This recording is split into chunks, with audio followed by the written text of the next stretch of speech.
My name is Dawit Mulugeta Dame.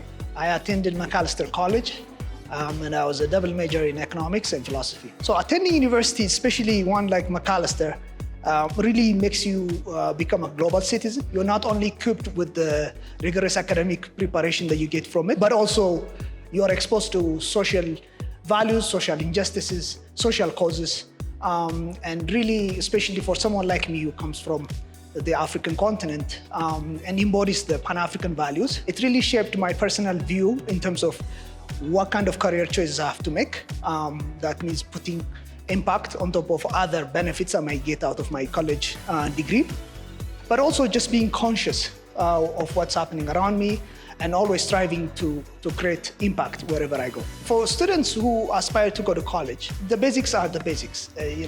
Doing well in school, having strong grades, having an active presence in the schools they are attending, and of course getting strong recommendations really cover the basics. But most important in terms of tips is really understanding yourself, understanding your values, being focused, and then being able to really express and articulate what you're all about as an individual. Because most colleges as institutions, they value diversity, they value independent voices, and they value contributions coming from different point of view. So I think especially for young Africans aspiring to go to college, elite colleges in North America, Europe, elsewhere, I think my greatest tip to them is to find ways they can present themselves in the best light possible and really embody the stories that they carry with themselves, especially coming from the African continent. They have a lot to contribute, a lot to embody of rich history and culture Africa brings,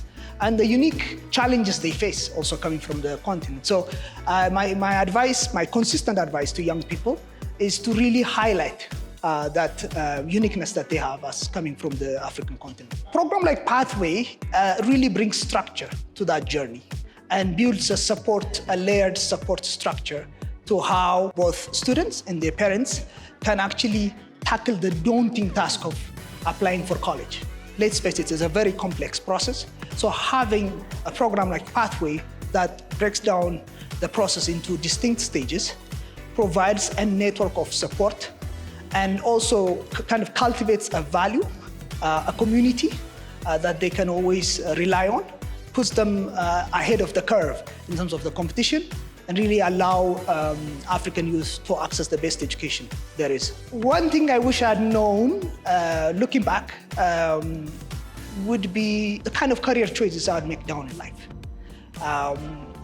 Going to college was a big adventure for me at the time. I thought that was the end of the line, just being there, having fun, which is an important element. But I wish I was more focused when it comes to career choices, and I had a support structure around me that guided me through the process and kind of trained my eye to seek for resources that would help me kind of be more impactful down the line. One value, one culture that I want to zoom in on from my days in college is true commitment to multiculturalism and being a global citizen. It's a unique opportunity I had attending college in the US, where this college is already designed with intentionality the values of multiculturalism, diversity, tolerance, and these are the culture that I have taken away with me, and I will continue to impart to my own children and also the young Africans that are seeking to attend college. I would say 3 attributes that young Africans should think about. One is, I think, number one is resilience, because it's not easy for Africans especially, because let's face it, there is no level playing field as an African showing up to compete with global elite students. So they're always starting from a negative level as opposed to a zero playing field. So resilience is very important. One very important one is having the resilience to survive, to compete, to learn, adapt, and be open. Number 2, I would say is also being open to explore. A lot of us, when we travel to the US or the global north, our exposure is really very limited. So, we have to challenge ourselves to really open ourselves, learn from our peers and what's happening around us, and have that courage to also learn and adapt to new situations. Third is also, learn to also have fun, impart our very vibrant culture, color, and make an impact wherever we go.